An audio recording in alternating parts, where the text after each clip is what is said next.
നമസ്കാരം. ഒരിക്കൽ Albert Einstein തൻ്റെ കൂടെയുള്ളവർക്ക് അല്ലെങ്കിൽ തൻ്റെ നാട്ടുകാർക്ക് 9ൻ്റെ കണക്ക് പഠിപ്പിച്ചു കൊടുക്കുകയാണ്. 9ൻ്റെ കണക്ക് പഠിപ്പിച്ചു കൊടുക്കുന്ന സമയത്ത് അദ്ദേഹം ഒരു 9, 9, 20, 18, 3, 27 അങ്ങനെ 10 × 9 = 91 എന്ന് അദ്ദേഹം എഴുതി.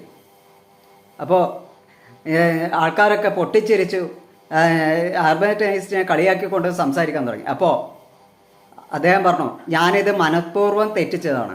കാരണം നിങ്ങൾക്ക് നിങ്ങളെ മനസ്സിലാക്കാനുള്ള ഒരു സാഹചര്യമാണിത്. ഞാൻ 90% ശരി പറഞ്ഞ സമയത്ത് നിങ്ങൾക്ക് ആർക്കും ഒന്നും പറയാനില്ല. സൂക്ഷ്മതയോടെ നിന്നു. എൻ്റെ കയ്യിൽ ഒരു തെറ്റ് പറ്റുന്നത് വരെ. ഇതാ പറയുന്നത്, എത്ര നമ്മൾ ശരി ചെയ്ത് കഴിഞ്ഞാലും നമ്മളൊരു തെറ്റിന് വേണ്ടിയിട്ട് ലോകം കാത്തിരിക്കുകയാണെന്ന്. അങ്ങനെ അദ്ദേഹത്തിൻ്റെ മോട്ടിവേഷൻ ക്ലാസ്സിൽ പറഞ്ഞതാണിത്. ഓക്കെ.